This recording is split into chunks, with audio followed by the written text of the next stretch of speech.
How's everybody? Nice to see you. Thanks for coming today. I appreciate it very much, and I'm just delighted to be here. How many of you have never seen me before? This is your first time. Wow, everybody. I keep thinking I'm famous, but I guess, that settles that. Anyway, nice to see you. I've got some interesting ideas to share with you. If you're ready, say I'm ready. And if you'll take some good notes, I got some lists for you to make that you can take home with you and ponder at later times. Some of the things I want to share with you. I was raised in southwest Idaho. My parents gave me an incredibly excellent start in my life, which I appreciated very much. But I quit school at age 19, unfortunately. My reasoning was, I'm smart enough to get a job. How much smarter do you need to be? And with that shallow thinking, I quit school, age 19, and got a job, went to work. A little while later, got married, started a little family, and I'm struggling and, trying to do my best. But it seems like each year I'm falling just a little bit further behind. Finally, age 25. The climax of my sort of, weariness with where I was, not doing as well as I thought I should. I hear a knock on my door, and I happen to be home alone. When I opened the door, there was a little Girl Scout about this tall selling Girl Scout cookies. And she gave me the finest sales presentation I've ever heard. Girl Scouts around the world, no better organization.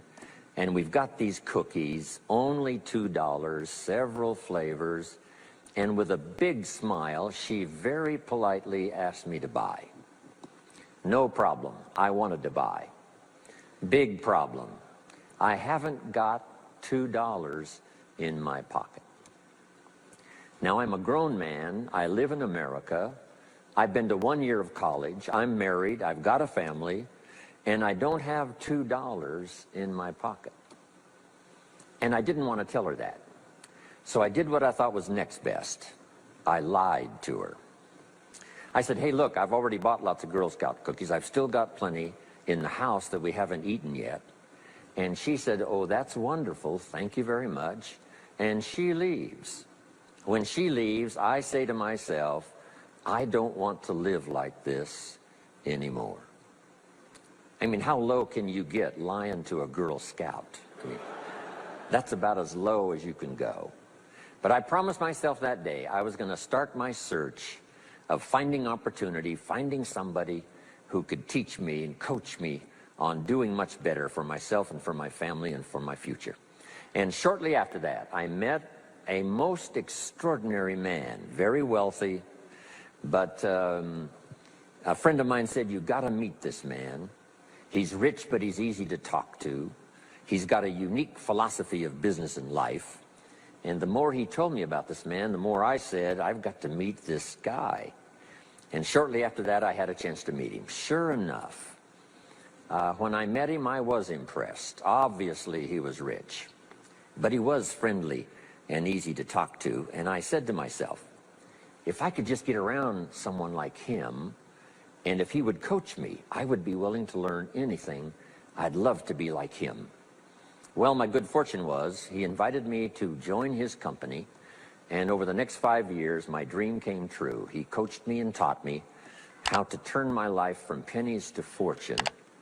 And he's not alive anymore, but I'd like to pay tribute to him one more time, Mr. Earl Schoaf, for the dramatic impact he had on my life, especially during that 5-year period. And so my whole life turned around. I made my fortune by the time I was 32, starting at age 25. And some of the ideas that I want to share with you today came from that 5-year experience. Then from there, I got into lecturing and giving seminars, and I've written a few books. And my career now spans about 41 years. But I'll never forget the impact this gentleman had on my life with a few simple concepts that totally changed my life, changed my future, and changed everything. Jim Rohn's view of the 21st century. Here's number one, unprecedented opportunity. We not only have begun a new century, century 21, it's a new millennium. A millennium is a 1,000-year period. We've had 6 so far.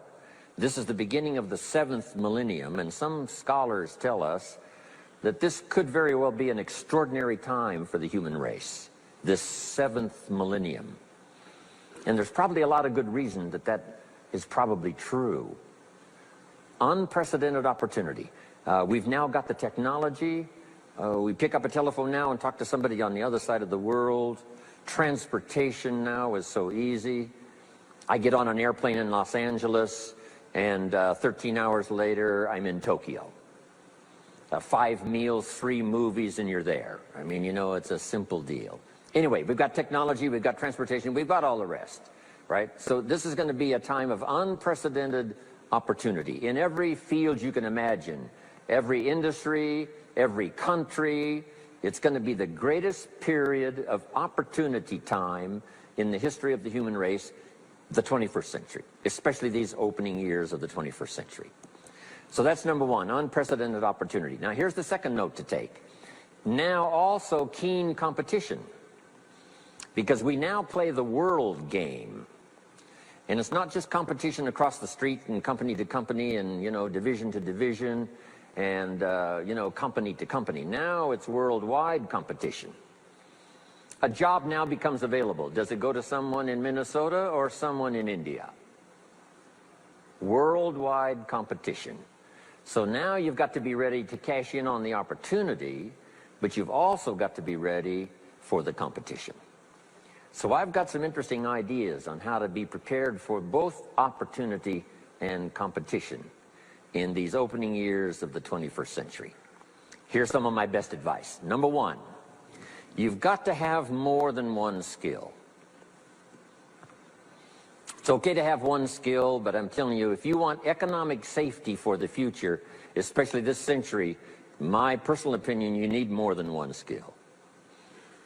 We've seen people, right, the last 15, 20 years that only had one skill, worked for this company for a long time. The division the guy worked for got chopped, eliminated. Now he loses his job. Now he tells us he's in economic distress. Why would that be? Simple answer. He only had one skill. So for economic safety for the future, my personal advice, you gotta have more than one skill. In fact, it led me to my first fortune, and that was learning more than one skill. I started learning these extra skills in Idaho, where I grew up. I knew how to milk cows, but it didn't pay very well.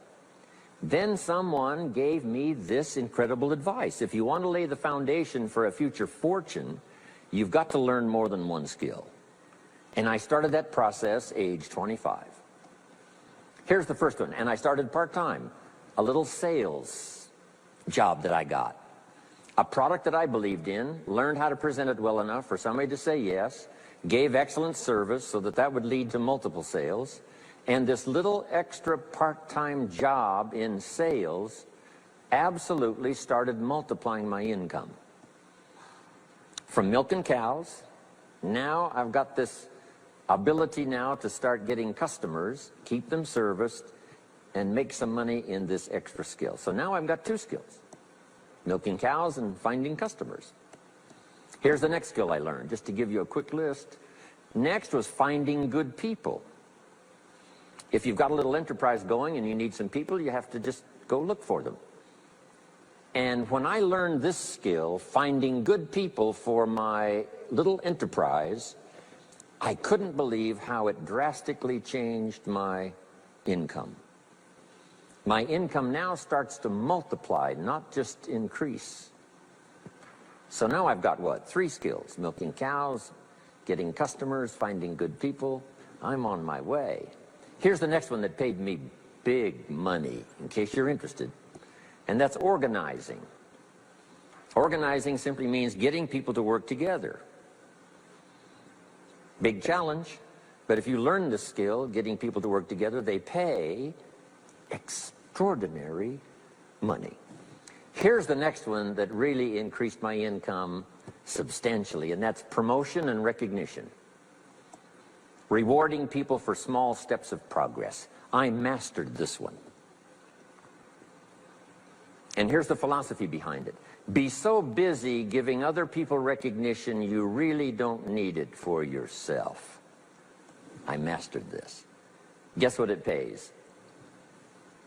Big money. Let me just give you one more, and it's in 3 parts. And that's communication. Learning to affect other people with your language. Of all the things not to be lazy about, it's language, because words can work miracles. And communication I found in 3 parts. Here's number 1, training, showing somebody how the job works. Showing somebody how the business works. We call that training. I got good at that, paid big money. Here was the next one, teaching. Teaching people how life works. Teaching people how to set goals. Teaching how to become a leader, manager, entrepreneur.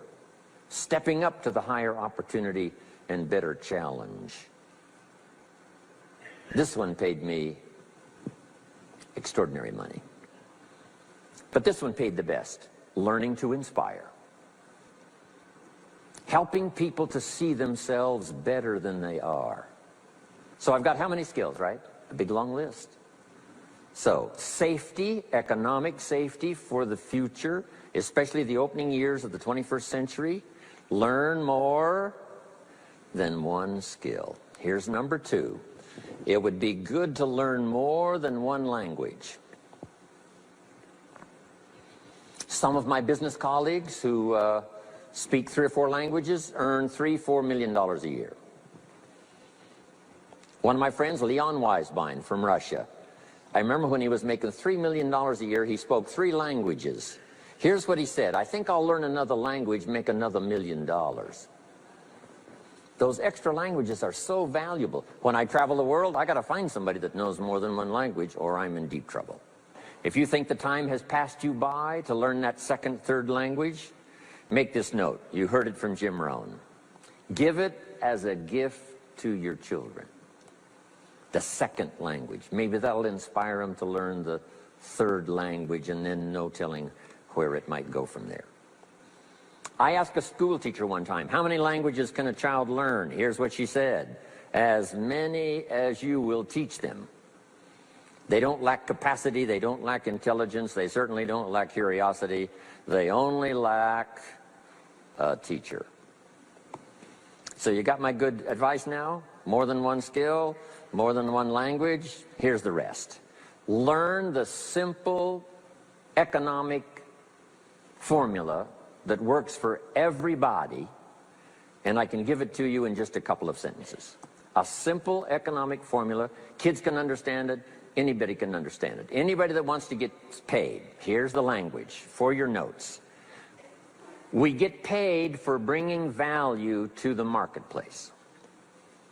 That's as simple as you can put economics. Anybody that wants to get paid. You get paid for bringing value to the marketplace. The marketplace is the people. Now, the value we bring is one part of it, a product or a service, but here's the other part, the value you become. So just off to the side, put the value is 2 parts. The value you bring, like a product. If you manufactured it, you might keep improving the product. If someone else manufactured it and you're out selling it, they probably keep improving the product. But this is the one you have to work on yourself. The value you become, like an entrepreneur, a leader, a teacher, supervisor, manager. What you become also pays much more than what you bring. Once I understood that, then here's what my mentor said. Go to work on yourself harder than you work on your job. If you work hard on your job, you can make a living.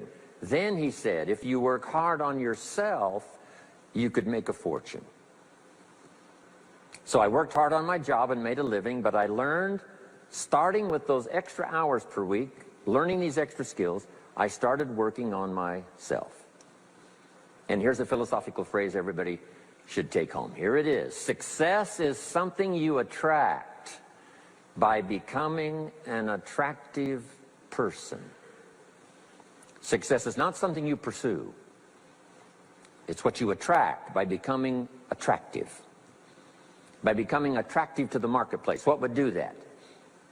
Multiple skills, multiple languages, and then some of the things I'm going to talk about the rest of the seminar.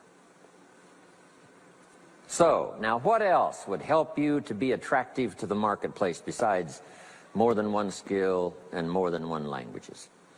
I've divided it into five simple, basic fundamentals of ideas to ponder and think about that will increase your value to the marketplace. Could perhaps, like it did for me, multiply your income by 2, and then multiply it by 3, and then multiply your income by 4, and then by 5. And once you get there, it's not that difficult to multiply it by 10, because all you have to do is make sure you become more valuable and more valuable and more valuable.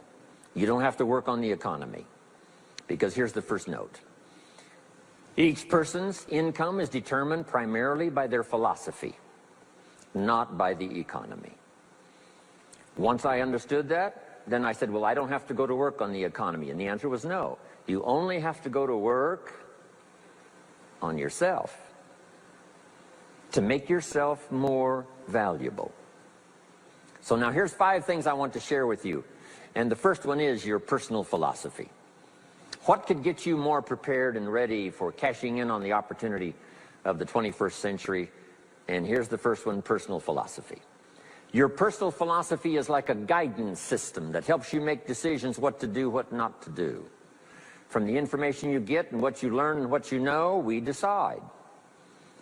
Maybe your philosophy would have been 5 years ago never to attend seminars like this. You just didn't go. Now 5 years later, here you are. Something happened along the way to change your mindset, saying, hey, for the money and the time, if I just get one good idea and walk away, it certainly is worth the money and the time. So now that little amendment in your philosophy, you now say, I'm going to regularly go, because it doesn't take but a few ideas to make a great difference in your income, personal life, social life, and all the rest. So now you know that's valuable. A change of mind, a change of idea. So that's what personal philosophy is all about. The more we learn, the more we know, the better we're able to make better decisions about 2 major things. Your philosophical guidance system does 2 things. For your notes, number 1, helps you to see the dangers on one side, so you can avoid those. But here's what else your guidance system does. Personal philosophy helps you to see the opportunities on the other side, so that you can expand those, maximize those. And here's what that's called. The game of life is to minimize the dangers and maximize the opportunities. And the more we know and the more we learn, the more experience we gather in sessions like this, from the sermon on Sunday morning to the books we read and all the rest, helps us to keep continually adjusting our philosophical guidance system so that we minimize more dangers, maximize more opportunities. That's really the game of life. I couldn't put it much more simply. So number 1, we're affected by what we know. Now, how do we know more things and learn more things that'll help us readjust our thinking so we can avoid the dangers, maximize the opportunities? Here's number 1, learn from personal experience. One way to learn to do something right is what? First do it wrong, right? Mess up, and then you say, wow, that was costly. I'm never going to do that again. So one way to learn to do it right, first do it wrong. Sometimes a negative experience turns out finally to be positive. They say if you survive your first heart attack, you may now live to be a very old person. Why is that? Well, that first heart attack, if you survived it, is called a wake-up call. And maybe the doctor said, 1 more of these and you're history. And you said, wow. And you make it for the health food store. And you start reading every book you can find on good nutrition. how to avoid another one of these heart attacks, and you start jogging and start walking and doing all of the stuff, and this total change of lifestyle could now save your life and cause you to live to be a very old person. Here's what my mentor said, that's some of the best advice I ever got. He said, Mr. Rohn, if you will change, everything will change for you. If you'll start making personal changes, your income will change, your health will change, your future will change, everything will change, if you're willing to start making the changes.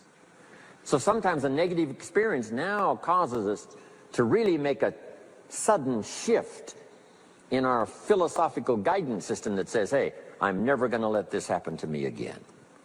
Fantastic. Now here's the next way to learn, and that is to learn from other people's experiences, whether they are negative or positive. It's too bad failures don't give seminars like this. Wouldn't that be good information? Now, we don't want to pay them, so they don't lecture, but their information would be valuable. If you know a guy that's messed up his life for 40 years, you have to say, John, would you spend a day with me? And I will bring my notebook and take good notes. A good-looking guy like you, beautiful family, every reason to do well, threw it all away. Teach me how for the last 40 years you messed it all up. And he tells you, and you take good notes. Learning from the negative side of someone's experience. If somebody tells me these eggs are rotten, I'm not going to make an omelet and try it, right? I'm just going to take their advice and their know-how. So, learn number one from your own experiences, learn number two from other people's experiences. And my mentor taught me to always keep a journal. Here's what he said, don't trust your memory. If you want to live a dynamic life, multiplying your income, multiplying your future, be a good student. If a good idea comes your way, write it down, then ponder it, then perhaps go do it. Okay. Now, your philosophy comes from what you learn, comes from what you know, comes from other people's experiences. 3 ways now to learn from other people. Here's number one, learn from what you see. One of the great watchwords of these early years of the 21st century, pay attention. If you just watch, you can pick up clues. Success leaves clues. And if you'll be a better observer of the winners and the losers, those that are doing well and those that are falling behind, and just take mental notes and good notes and say, I'm going to adjust what I'm doing based on what I see. Here's number two. We learn so much from other people based on what we hear. Here's good advice on that. Be a selective listener. Listen to voices of value that have experience, ideas, reputation, something valuable to share.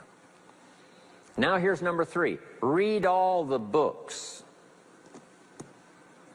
Now there's millions of books, so you can't read all the books. But make this note. Read all the books you need to read to make you as wealthy as you want to be, as healthy as you want to be, as prosperous, as productive, as unique a human being as you want to be. Read all of those books. Don't leave those books go unread. My mentor got me started on my library when I was 25. I got one of the best. If you saw my library, you would be impressed. I haven't read everything in it, but I feel smarter just walking in it, right? My library. I was smart enough to buy it all. Now I got to be smart enough to read it all. Now jot this down. When you do read, you have to sort through what you read and decide which is valuable to try. That's part of the process of learning. Gathering information and sorting through it. One, the information that would apply to you, and what you think would be valuable based on your current philosophical opinion. So read all the books. Our lives are greatly affected by what we learn and what we know. Now here's number two of these very basic 5 things I want to share with you. First, your personal philosophy. Here's number two, your attitude. First, we're affected by what we know. When I talk to the kids in high school classes, college classes, that's the first thing I tell them. Get the information while you're here. Right? Nothing worse than being stupid when you get out of school. So get the information. Being broke is bad, but Being stupid is what's really bad. And what's really, really bad is being broke and stupid. Nothing much worse than that, unless you're sick. Right? Sick, broke, and stupid. That's about as far as you can fall unless you're ugly, right? But surely that would be the ultimate, right? The ultimate negative life. Ugly, sick, broke, and stupid. So learn all you can. We're affected by what we know, so get the information. Don't be lazy in learning. Don't be lazy in going through the books, building your library, coming to classes like this consistently. Some of them will be so dramatic, your life will never be the same. Maybe this is one of those today. Next, we're affected by how we feel, attitude. This is the emotional part. We need the intellectual part to set sail. So as the winds blow, we can still get where we want to go. Redefine, keep strengthening our psychological and philosophical guidance system. But now we're also affected by the emotions. That's the power. And jot these notes down as I hurry along now. 4 things to consider on attitude and how you feel. Here's number 1. It's how you feel about the past. It's important to make the past useful.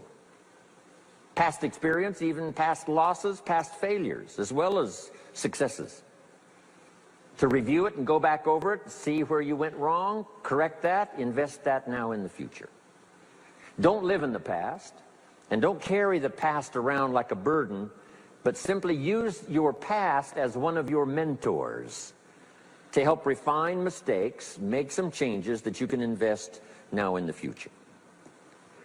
Here's the second attitude. It's how you feel about the future.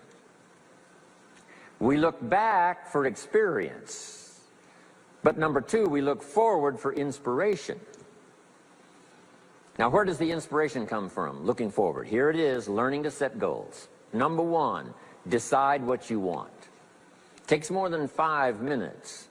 Take some time and decide what you want. Where do you want to go? What do you want to do the next 10 years, 20 years? What would you like to become? How many skills would you like to learn? What are the books you want to read? How about the people you want to meet? The cities you want to visit? Experiences you'd like to have over this next period of time? Start thinking about all of that. Here's the next key. Write it all down. Building a life is like building a house. You wouldn't start building the house until you had it finished. Wouldn't you look foolish starting to build the house if it wasn't finished first? What if you were laying bricks and somebody came by and said, "What are you building here?" And you said, "I have no idea." See, they would take you away to a safe place. So building a life is a lot more important than building a house. And yet people treat it so carelessly and so casually about planning and making plans for what they want their life to work out to be. So I'm asking you not to be casual anymore. Start designing the future for yourself, for your family, for your business, for your future. Okay, decide what you want. Okay, so from the past we get experience, from the future we get excitement, inspiration by setting goals. Now here's the next advice. Put everything on your list of goals. Little things, insignificant to someone else but important to you. A goal list is important. You don't have to publish it in the local newspaper. My Japanese friend, Toro Ikeda, San Jose, California, put on his first list, a Caucasian gardener. I said, go Toro. Back then everybody had a Japanese gardener. He said, no, I'm Japanese. I want a Caucasian gardener. I like that. So set goals. Set the goals that'll turn you on, goals that'll get you excited. Put everything on your list. Now, here's the next attitude. It's very important how you feel about everybody. If you want to be a leader extraordinaire, here's what you learn. Each of us need all of us. One person doesn't make an economy. One person doesn't make a symphony orchestra. It takes all of us for each of us to be successful. Each of us need all of us, and all of us need each of us. Each gift is important as we bring it to the table, as we bring it to the country, as we bring it to the community. Learn to appreciate that. Each of us need all of us. Now here's the last one on attitude. It's how you feel about yourself. Nothing more powerful than self-confidence to start multiplying your income by 2, by 3, by 5, by 10. And where does that come from? Make the note. It comes from self-esteem. Doing the things you know you should do, and at the end of the day, your self-esteem is soaring and high. You've met the people you said you'd meet. You made the calls you said you would make. You did the things that you required of yourself to do. And at the end of the day, you feel great about yourself. That is one of the greatest motivating factors for the future, self-esteem, feeling good about yourself. Now let me give you the miracle piece of this formula. If you're ready, say, I'm ready. Here it is. Number 3 is activity. We're affected by what we do. Now we've gotten to the formula of how to turn ideas into reality, how to turn imagination into substance. It's called number 3, activity. So add these notes to it now. Activity is the work. Activity is the labor. You might add labor pains. I'm short on personal experience here, but the mothers in the room would tell us that we know what that's all about, labor pains. Why would an upcoming potential mother be willing to put herself through maybe a rather painful experience? She said, that's an easy answer, and it's for your notes. It produces new life. Why wouldn't she put herself to the labor? Now comes the miracle of new life.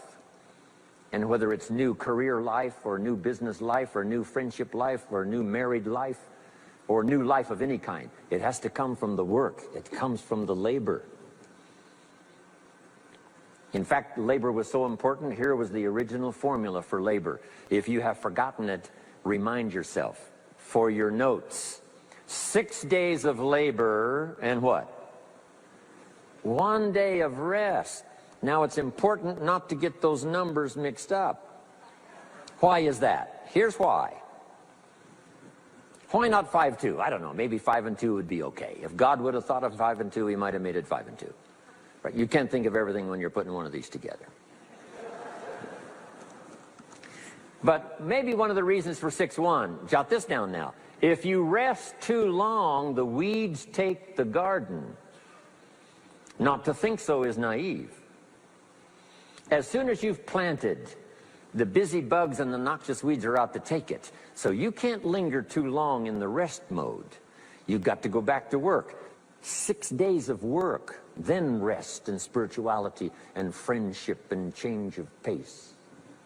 And then go back over the last 6 days. What did I do? What did I miss? Who did I miss? What happened? So that I can invest those corrections in the next 6 days of higher productivity.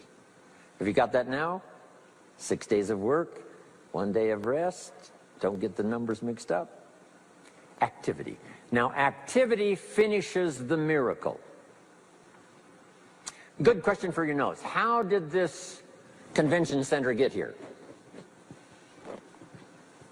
Let me give you the steps. Number 1, somebody saw it while the property was vacant. You say, well, how could you see a convention center if it isn't here? It's the only way it will be here. And somebody has to see it so clearly they can draw a picture of it, saying, this is the convention center. You say, no, it isn't there. They say, yes, this is the convention center.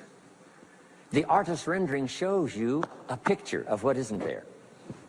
That's the beginning of imagination. So to turn nothing into something, here's what you do. Imagine the possibilities. That's why we recommend testimonials for someone to say, hey, I started with pennies and I made a fortune.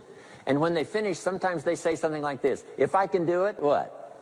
You can do it. And we start imagining the possibilities. Here's number 2. Have faith to believe that some of them are possible for you. And both imagination and faith are powerful forces. But we still don't have a hotel. We still don't have a house. Even though those are powerful forces, it is the beginning. Now, imagination and faith must be deposited in activity or it is wasted. But the finishing touch of the miracle process is now, go to work. Go to work and build a better career. Go to work and build good health. You can't have good health without the work. When did we start hearing that phrase? No pain, what? no gain. You got to do the work. You can read all the books until you're wise. You can have faith and believe until it is extraordinary. But now you must go to work. And if you'll learn to appreciate the work that produces the miracle of good health, the miracle of a career, the miracle of a relationship, the miracle of a fortune. Only humans now can do this. The birds of the field can't do it. No other life form can imagine and create something from nothing. Have faith and then build it and make it real. Only humans. It's an extraordinary gift. Depends on how often you use it. So number one of the ideas I wanted to share with you to make this an extraordinary opening year century for you is philosophy. We're affected by what we know. Second is attitude. We're affected by how we feel. Third is activity. We're affected by what we do. Now here's the final two pieces. Number four, learn to measure progress. Once you've set up a project now, you want to turn nothing into something. Now you must measure your progress. How are you doing? Here's how we teach it to our children. Life expects us to make measurable progress in reasonable time. Measurable progress in reasonable time. That is the game of life. So part of it is not just to set up the proposed project, but as we start working on it, we start measuring how we're doing. Now first, what is reasonable time? You can't ask someone every 5 minutes, how are you doing now? See, that's too soon. Guy says, I haven't left the building yet. Give me a break. Now, we can't wait 5 years. That's too long. So there's reasonable time. So make this note now. What is reasonable time? One, at the end of the day. A conversation a father should have with his daughter today, because the magic is there. If he waits till tomorrow, the magic may be gone. Today. Next is a week. Make that note. Usually, we get paid by the week. Somebody adds up our value to the marketplace, out comes the check. The next week, somebody adds up our value to the marketplace, out comes the check. What I learned to do is to change my value to the marketplace so the check kept getting bigger and bigger and bigger. I didn't have to change the economy, I only had to change myself. Measure your own progress. Success is a numbers game. We demand it of our children. How many years do you want your child to spend in 4th grade? Approximately. About 1 year, right? You say, well, if they're nice kids, would you give them 3 or 4 years? You say, no. This is not a nice game. This is getting ready for the future. This is getting ready for the challenges and the opportunities. You can't linger in 1 grade more than 1 year. Now make this note. The same should go for us as adults. Don't linger more than 1 year in 1 grade of learning. Adult, management, entrepreneurship, leaderships of all kind. Keep up the pace of learning. Okay. The numbers. Measure. Count. Now here's the key. Face the truth. If you're only making this much progress, you know, there's no use trying to kid the world, no use trying to kid anybody else, and especially don't kid yourself. If in a period of time you've only made so much progress, you just got to swallow hard and say, this is the truth. I've got to face it. Now, what could I do to start increasing my progress and make my health better, make my income better, make my investments better, make my value to the marketplace much better, get busy learning the second skill and the third skill and the next language and the next language to increase my value. I got to get busy and do that. See if you will do that. I promise you, one of the greatest motivating factors in the world is progress. And if you'll measure it, you'll get excited. Now here's number 5 of the 5 major things I wanted to share with you to make these opening years of the 21st century really pay off for you. And here's the word, lifestyle.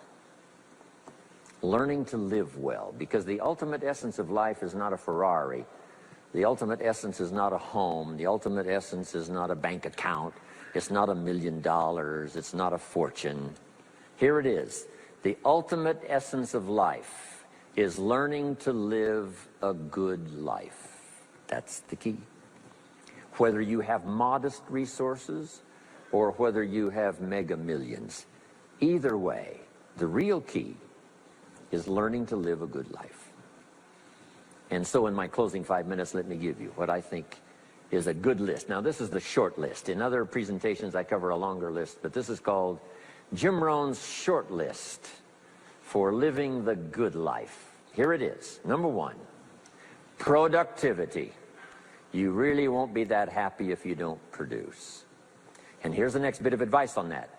Produce to the max if you possibly can. To produce a little is okay. To produce enough is okay. To produce some to get by is all right.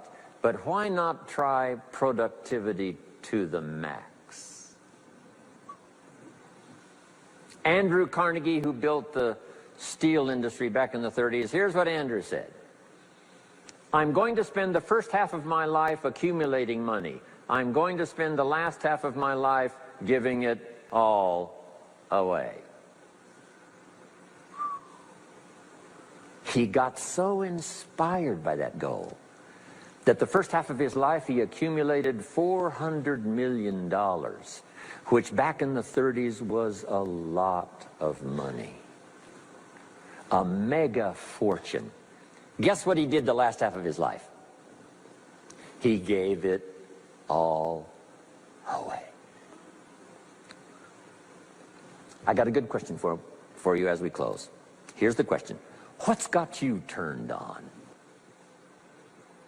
What's got you up early? What's got you eager to face the day? What's got you inspired to learn the extra skill, put in the extra time, go the extra mile, learn how to work with people, guarantee your future? Good question. Here's number 2, good friends. You got to have good friends. The best support system in the world is good friends. Collect and nourish those as priceless. Good friends are those wonderful people who know all about you and still like you. Those are good friends. Here's number 3, your heritage. What's made America so unique among all the nations of the world and the greatest experiment in the history of the world? And that is the depository of gifts that have come to America over the last 300 or 400 years. The heritage from all walks of life, all over the world. Now, the key to keeping America vital and powerful and unique for generations to come is to keep alive these heritages. The music, the dance, the costume, the customs, the literature, the poetry, and all the rest combined together, making us an extraordinary, unusual nation among nations. Keep your heritage alive. Here's number 4, your spirituality. Whatever you believe in terms of spirituality, that's important. And I've got 3 words for you to consider. Here they are. Study, practice, and teach. Whatever you believe in terms of spirituality, study, practice, and teach. Don't leave your spirituality unstudied, don't leave it unpracticed, and don't leave it untaught. It's one of the major components of a good life. And now to close for your notes. Take special care of the inner circle. Family, close friends. Nourish them, they will nourish you. Inspire them, they will inspire you. And take care of the details, the little things that makes it special for family and friends. When my father was still alive after my mother died, my father lived about another 7, 8 years. When I used to travel, I would try to call him while he was having breakfast with the farmers, southwest Idaho. Make a special day. If I'm in Israel, I got to get up in the middle of the night, but I call in the middle of the night, Papa, I'm in Israel. And they would bring him the phone in this little cafe called the Decoy Inn. And Papa would say, Israel, son, how are things in Israel? And he'd talk real loud so everybody could hear. Right? Say, Papa, they gave me a reception last night on the rooftop overlooking the Mediterranean. He'd say, overlooking the Mediterranean. Now he's got a story to tell for the rest of the day. My son called me this morning while I was having breakfast with the farmers. I know he had to get up in the middle of the night. Special days. One more scene. I thought about my father walking down the lane on the farm to the mailbox, opening it up. And this is for your notes. Make sure the mailbox is not empty. My father lived to be 93. What kind of an experience would that be for a day? Age 93, open the mailbox and it's empty. Even if it's just a postcard. Make sure the mailbox is not empty. The details, the inner circle. And now here's the last. Maybe, just maybe, some of the things I've shared with you have been seeds that have fallen on your consciousness at the right time. And then if it turns into something valuable for you in the future, that will be well worth my coming, being away from my grandchildren and my children for a little while, to come and deposit the best of my experience with all of you today. Thank you very much. God bless. إن أعجبك الفيديو لا تنسى الإعجاب والاشتراك في القناة.